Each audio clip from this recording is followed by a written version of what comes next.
So this Monday Night Raw is the going home episode before WWE Fastlane.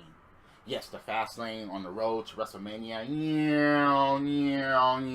All that crap.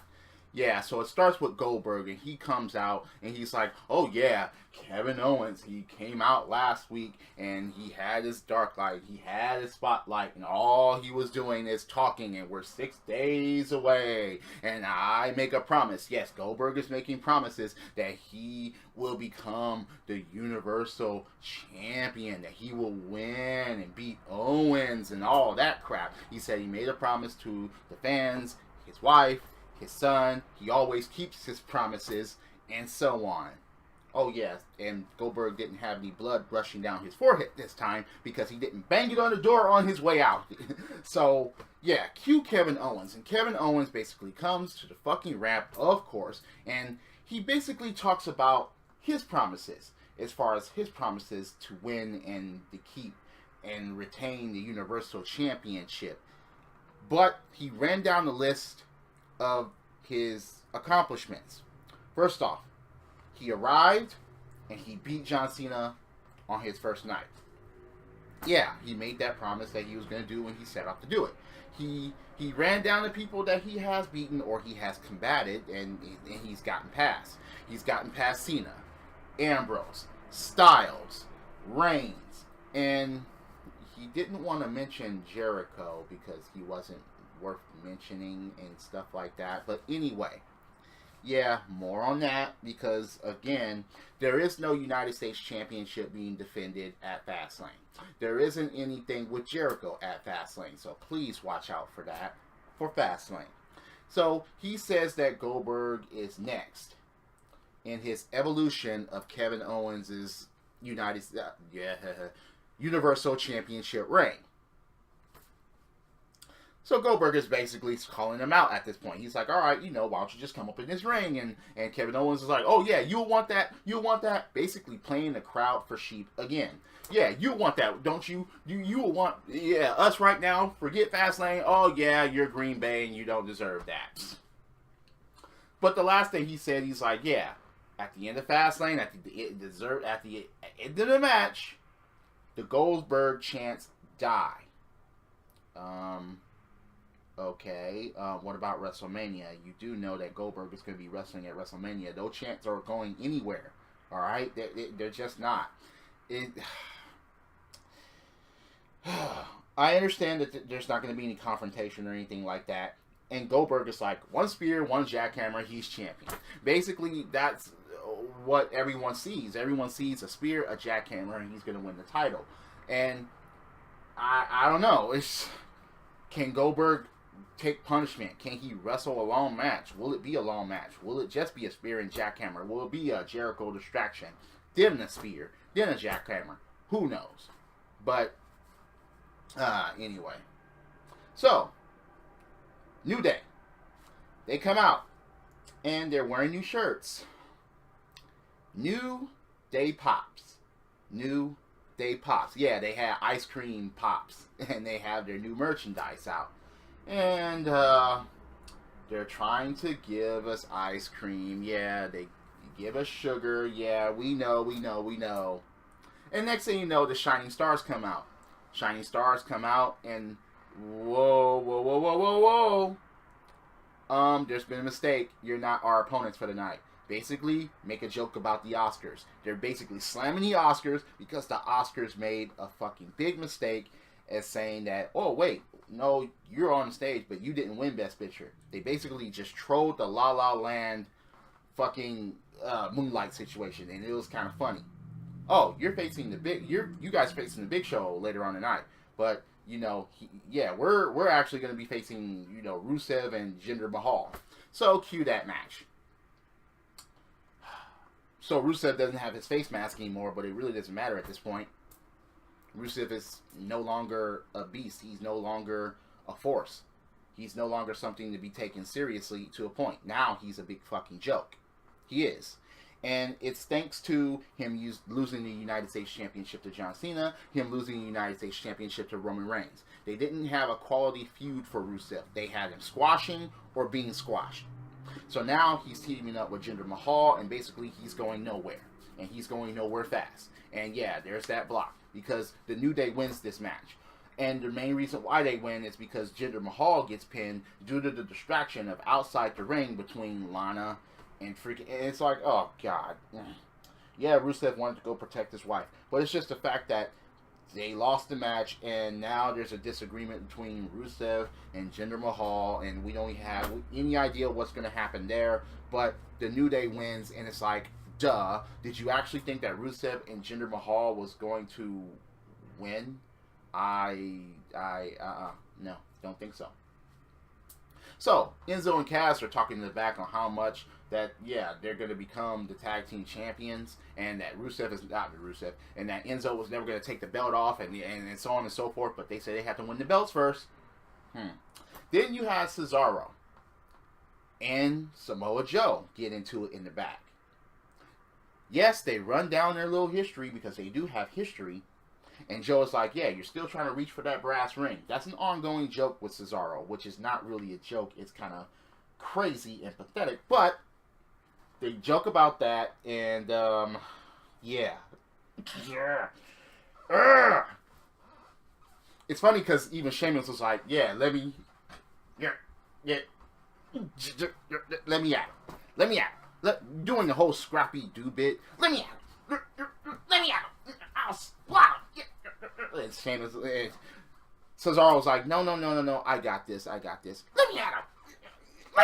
I'll splat him. Basically, that's what that was. And then there was a Stephanie McMahon, Mick Foley segment in the back. Basically, once again, Stephanie saying that Mick Foley doesn't measure up.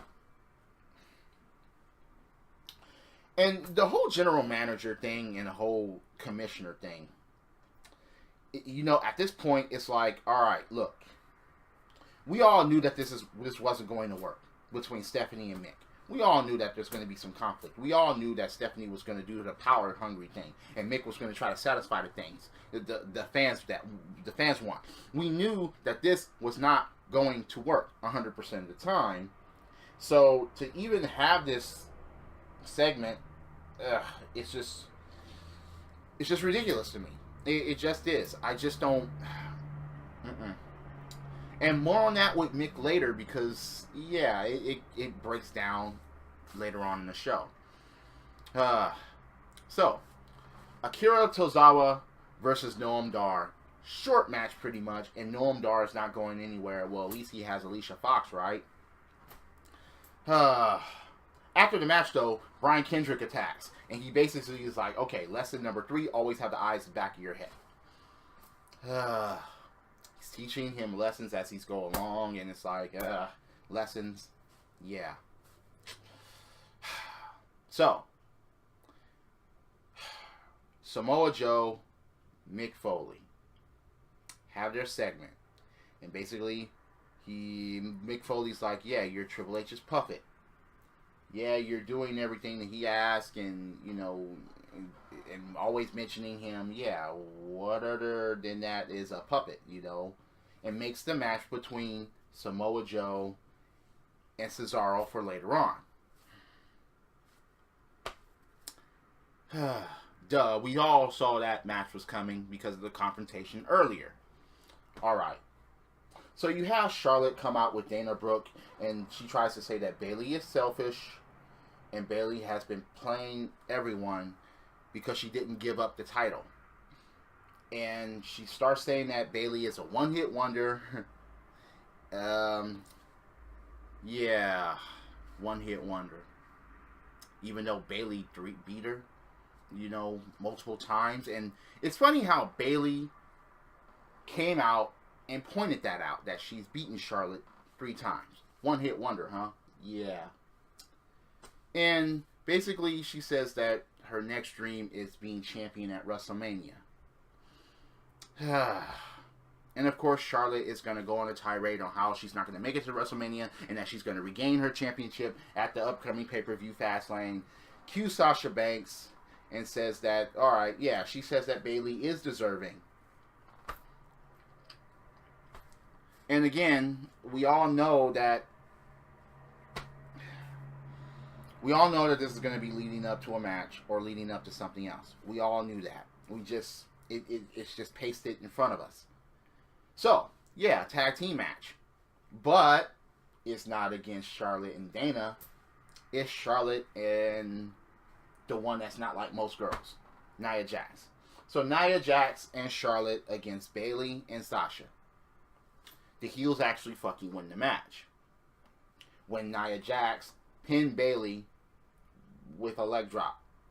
Okay, fine. Yeah, losing momentum for Bayley. Yeah, going into the pay-per-view. Alright.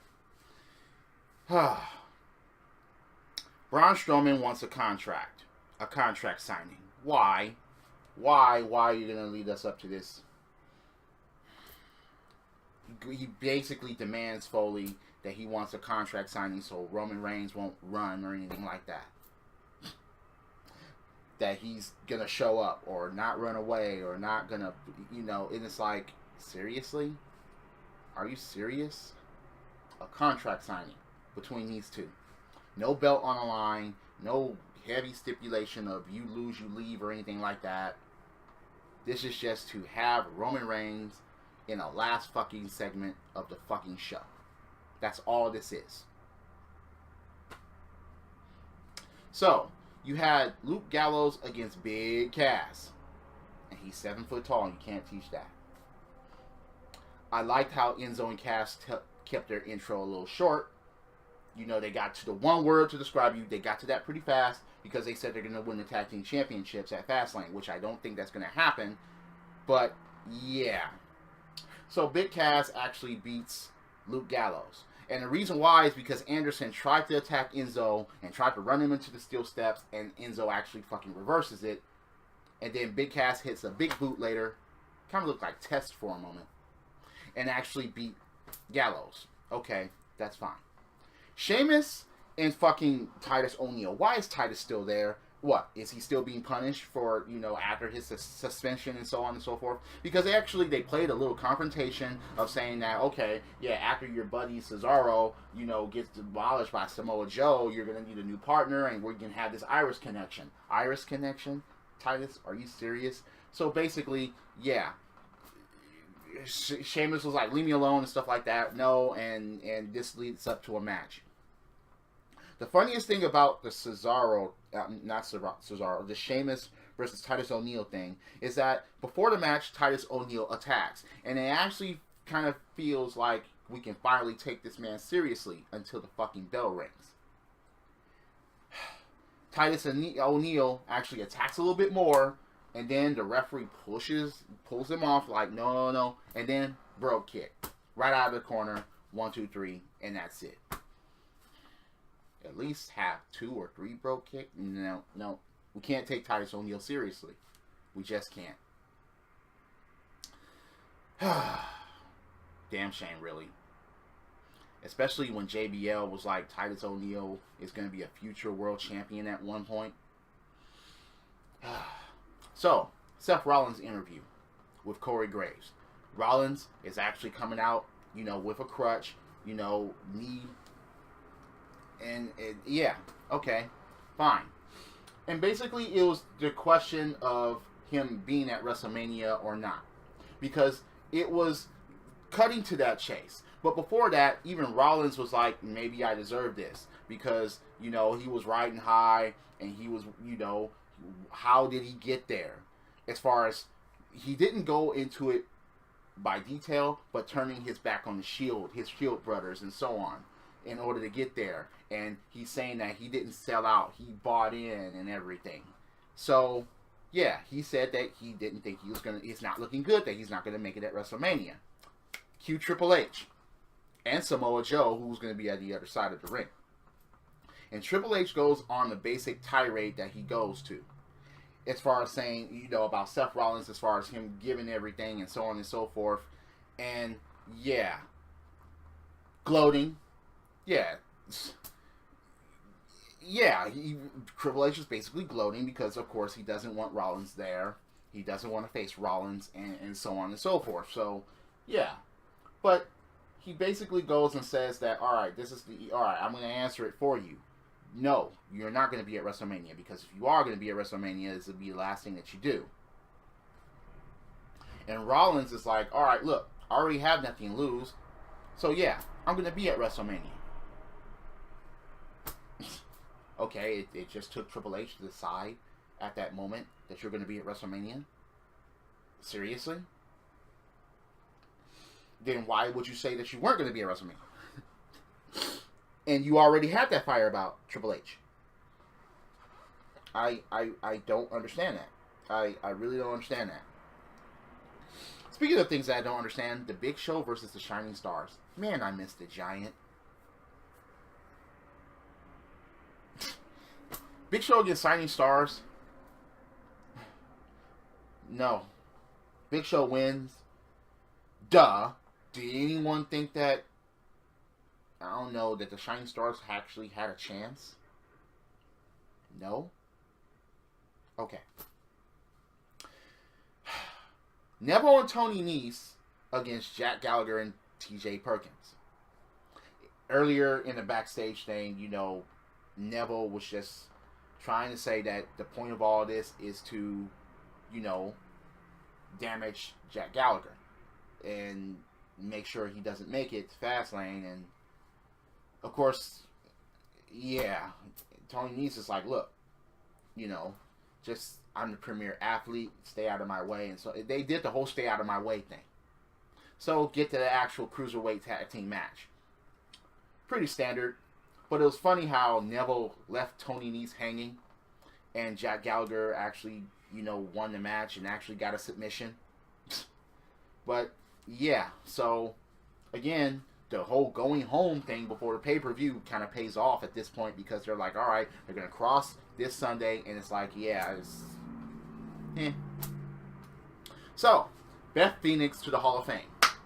Congratulations to the Glamazon, okay? It's funny how people try to say things about females, you know, not being able to do things in the ring, or even try to give compliments to people like Charlotte and Sasha and stuff like that, and you suddenly forget about people like Beth Phoenix, who actually, you know, again, they had to soften her up throughout her fucking career because she was so dominant, because she was so powerful, because she was so ruthless, because she could take care of just about everybody that was in her fucking way at that fucking time. She wasn't just the whole pretty face modeling, you know, figure 8 type of thing. You know, she was a destroyer. But they had to soften her up, you know, throughout her career. Former Divas champion, former Women's champion, the Glamazon, Beth Phoenix, congratulations to the Hall of Fame. And speaking of which, as far as the ladies, the women, Bayley and Sasha are talking backstage, and, you know, they're all icing themselves up and rubbing themselves and stuff like that, as far as, you know, the pain that they felt. And Sasha basically just said to Bayley that she was going to be in her corner at Fastlane. And Stephanie McMahon appears as like, not so fast. No, you should be worried about yourself because you have a match against Nia Jax. Okay, fine. Nia Jax versus Sasha at Fastlane. So, Cesaro versus Samoa Joe. Pretty well-rounded match for the two. And I like the way that the match went. Yes, Cesaro, you know, got his leg injured on the apron. And Samoa Joe exploited that and actually won the match. Clean. There was no shenanigans. There was no garbage. You see, this is how a heel fucking works. For all of you that try to say that certain people are great heels, this is how heeldom works. You talk your shit and you get the job done. Alone. No question, and still remain a fucking threat. And that's what happened here with Samoa Joe. Even though Cesaro, you know, got it, you know, an injury on, but it's still, again, it's credible. So, after the match, though, and there was some displays of power by Cesaro, during the match. You have Samoa Joe up on the ramp, talking shit about, you know, he actually kind of praised Cesaro, but he was like, yeah, but he's not me. He's not Samoa Joe. And he basically put, again, the locker room on notice, and he talks about Sami Zayn for a little while. Sami Zayn music hits, Sami Zayn actually attacks Joe, and a brawl insists. So they're going to have a match at Fastlane, and okay, yeah. We already know how that's going to go. I don't see Sami Zayn winning at Fastlane, but anyway. Strowman and Roman Reigns contract signing. The best thing about this was fucking Mick Foley being out there. Until Strowman was like, alright, look, you served your purpose here, now leave or else. And Foley was like, look, I may not, in my days, maybe not that long for general manager, but you will respect me as long as I am.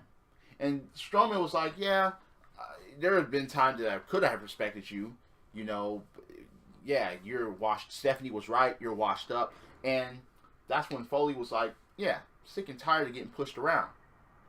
Sick and tired of it tonight. And he's like, you better respect me as a legend, or else. Strowman approaches him, but Roman Reigns comes out. They start brawling in the middle of the fucking, not in the middle, like at the end of the ramp and so on and so forth. They brawl outside of the ring. They throw, and one Superman punch, two Superman punches, Again, a spear through the barricade, and it's like, Roman Reigns gets in there, and he was about to sign the contract, and Braun Strowman gets up. Is that all you got? And gets back in the ring and fights again, and they tried to sell this, and it just wasn't convincing enough that the crowd wasn't even into it. So Braun Strowman runs Roman Reigns into the fucking turnbuckle, and the turnbuckle actually breaks on impact from Roman Reigns. So the top turnbuckle just comes off. And Braun Strowman, he just leaves. By the time he gets to the top of the ramp and he turns around, he sees Roman Reigns signing the contract. Oh, but Braun Strowman never signed the contract. Because if you carefully look at it, it's only Roman Reigns' signature on there. So is the match still on at this point? So anyway, that's Monday Night Raw going home episode before Fastlane. And it's like, they could have done this a lot better. And yeah, there are many backstage segments on the show, and there were many matches that were, okay, not many matches, but there are a couple of them that didn't really shine or didn't make any sense, like Sheamus versus Titus O'Neil and the Shining Stars versus fucking Big Show. That has no meaning, no momentum whatsoever. But tell me what you think about the show. Am I full of shit? Do you agree? Do you disagree? I'm always up for a debate and conversation about wrestling. Drop kicks, body slams, throw motherfuckers over the top rope, both feet hitting the floor. Yes, I'm a wrestling fan. This is the theme, and I'll see you later. Credits.